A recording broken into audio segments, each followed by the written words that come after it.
बिस्मिल्लाहिर्रहमानिर्रहीम। अस्सलाम वालेकुम दोस्तों, कैसे हैं आप? सब ठीक ठाक हैं दोस्तों। मर्दाना कमज़ोरी की बहुत बड़ी दवा बताऊंगा जो नफ्स के अंदर खून की सप्लाई नहीं जाती। जब नफ्स के अंदर खून की सप्लाई नहीं होती तो उसमें मर्दाना कमज़ोरी हो जाती है, तो उसमें तनाव की कमी हो जाती है। जब तनाव की कमी हो जाती है तो इंसान हम बिस्तरी नहीं कर सकता, इंटरकोर्स नहीं कर सकता, नफ्स ढीला हो जाता है, कमज़ोर हो जाता है। तो आज मैं आपको होम्योपैथी की वो ऐसी मेडिसिन बताऊंगा जो नफ्स के अंदर खून की सप्लाई जाएगी, कमजोरी दूर हो जाएगी, नफ्स के अंदर पावर आएगी, ताकत आएगी। जब खून की सप्लाई होगी तो उसको एक कुव्वत देगी, नफ्स के अंदर वो पावर आएगी, आप हम बिस्तरी कर सकें, इंटरकोर्स कर सकेंगे, टेंशन और परेशानी दूर हो जाएगी। ये दोस्तों, ये होम्योपैथी की दवा है, बड़ी बेहतरीन दवा है लेसिथीनम।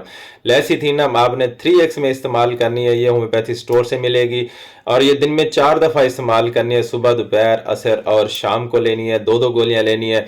ये नफ्स के अंदर जो है ना, खून की कमी जो होती है, वो खून की